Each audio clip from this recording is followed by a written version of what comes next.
In this video, I'll be showing you how to take professional looking progress photos, gym photos from the comfort of your own home without breaking the bank. Because your gym might be like mine and there's not a room to take photos in. I'll be taking you through the entire process from materials to setup to editing the photos themselves. With these photos, it's important to embrace your vision and creativity. I'll be showing you what I do, but it's important to understand what you want your photos to look like. First, we'll start with the materials, but before we get there, I want you to do a preliminary step. Envision what you want your photos to look like or what your purpose in taking the photos are. Do you just want them to post on social media? Are you going to compare them a couple months down the line, 6 months down the line, a year? What is your purpose in taking these photos? And of course, the most important part of these photos is progress. Don't let someone that you saw on Instagram that's way bigger than you stop you. Any progress that you have made on your gym journey is an accomplishment. Anyways, enough talking. Let's start with the materials.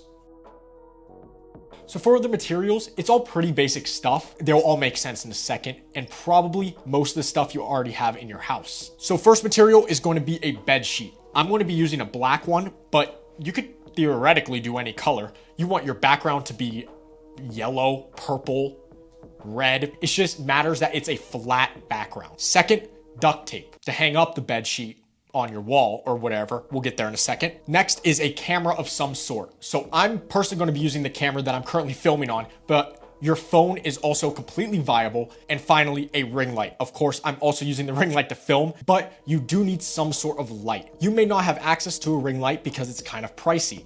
That's fine. You just have to find a place in your house to have some lighting. We'll talk more in depth about lighting once we get to the setup.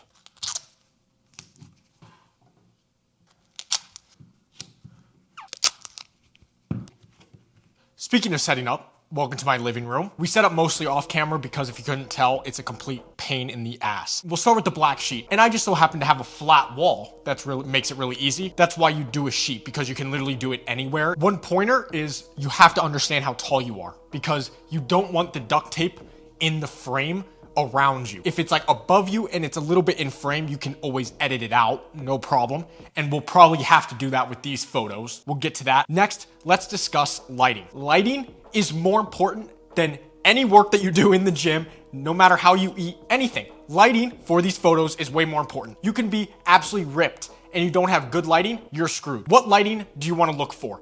Downwards lighting. That's why I have this ring light all the way up on a table. Yes, you may not have access to downwards lighting. In previous shoots that I've done, I have done sideways light and it honestly looks fine. What could you use for a light source?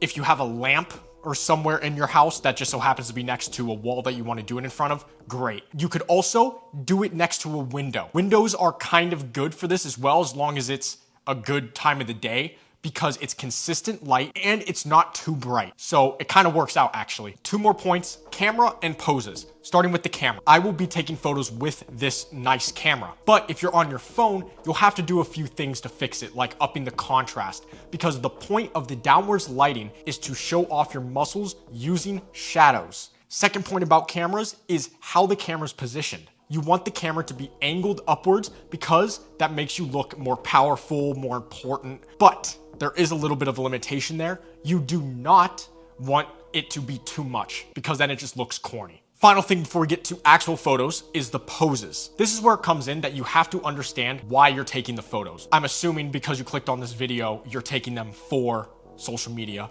because you want it to look professional. So I would definitely learn some poses. That being said, you're coming to the wrong place if you're trying to learn some poses. I don't know how to pose correctly, but there are fantastic tips on YouTube, TikTok, whatever. My favorite TikTok creator, shout out to him, is David Witten. Let's get to the actual photos finally. Quick shout out to my brother for helping me out in taking these photos. Be sure to go sub to his YouTube channel. He's a producer. He makes all the music for this channel, so definitely go check it out.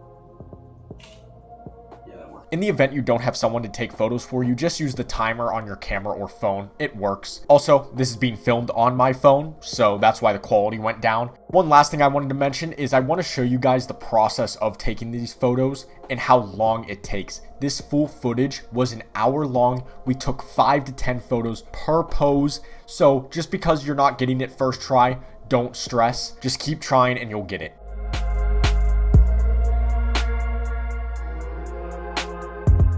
Two, one. Yeah, that's pretty good. This one's kind of crazy. One. Problem is my other arm out. Yeah, it looks like you're going for a jog. You're about to jump on a piranha plant. What the fuck? One. Alright, last one. Maybe I'm trying to get too flat. Maybe I don't need to. One. I was mentally trying to get too flat. That's fine. Alright, now that we have that done, let's clean up so I don't leave my living room an absolute mess.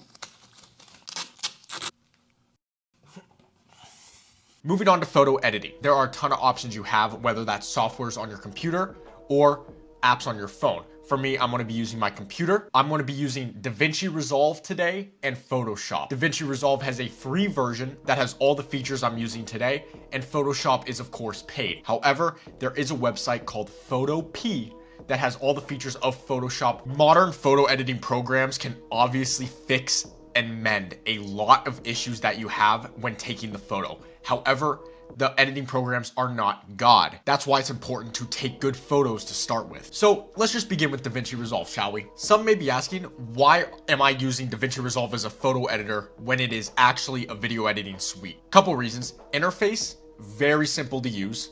2, very colorful, so my dopamine addicted brain likes looking at it. Let's get started. I'm gonna show you a few key things that I do for my photos and what to look for, on top of a few other things. So let's begin with what I look for. For one, you can obviously see the background. That's because of the upward angle we took it at. So I'll have to bring this into Photoshop and just take that out. I'm just going to do it in Photoshop because it's way easier to crop and move photos around in Photoshop. But we can still do the coloring in Davinci Resolve and then move it. So photo looks good, but there are a few things I want to touch up. For one, you have to know your camera. I know my camera always messes with the contrast a little bit, so I'm gonna move up the contrast. This is also going to make it easier to crop this out when this background is as close to black as possible. So I'm gonna up the contrast quite a bit. I'm also going to up the saturation quite a bit because I know my camera kind of messes with that as well. Now in DaVinci, it makes it very easy because they have shadows and highlights in here, just labeled. I'm going to darken them quite a bit because what that's going to do is over exaggerate this dark part. That being said, we can make that even more exaggerated by upping the lights. So now there's even more contrast between the shadows specifically and the highlights. That being said, we can go way more in depth. We're also not editing a GQ magazine or a Hollywood film. I'm literally just editing some progress pictures to post on Instagram. So who actually cares? But there is one last thing I want to show you. Adding your own creative spin on the photos. Let's say you want your photos to look a little green because that's the look you're going for.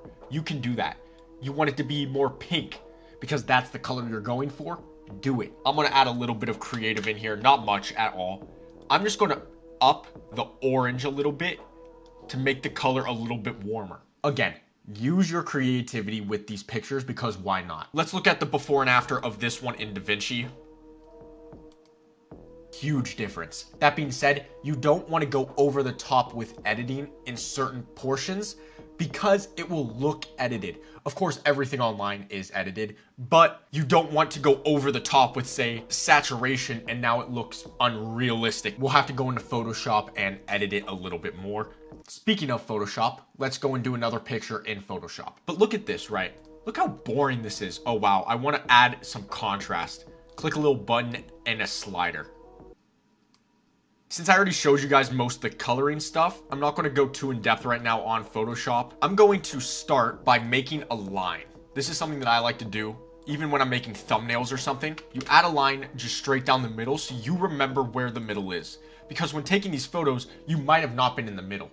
To the eye, it looks like the middle, but it's really not. Like in this, I'm not in the middle. You can clearly see it now that we have the line. So we're going to do a few things other than coloring in Photoshop. One, increase the size. A size where I want it. I want to have enough headroom. One thing you have to realize though is how good is your camera really? Because if you start zooming in a ton, then you'll just start messing with it. It'll look super pixelated not good. My camera's good, so I could zoom in a lot and you still can't see the pixels. That's the benefit of taking good photos from the beginning. Even if your camera isn't the best, you can still take good photos from the beginning and then you don't even have to zoom in. So I have a lot of photo editing to do, so I'll be back in 1 second and I'll show you guys the finished products. On the screen now is going to be a cycle or something of all the photos. I just want to go over a few things that I did. I zoomed in on all the photos, increased contrast, saturation, increased the warmth on all the photos, as well as just a few other touch-ups, just color-wise, like shadows and highlights, like I showed you in Davinci Resolve. Once I zoomed in, there was still a little bit of background that wasn't black that I needed to do. So I did a mix of correct coloration with paint brushes and stuff on the background, or I just did content-aware fill and scale. The power of photo editing, absolutely absurd. At the end of the day, that's what you want.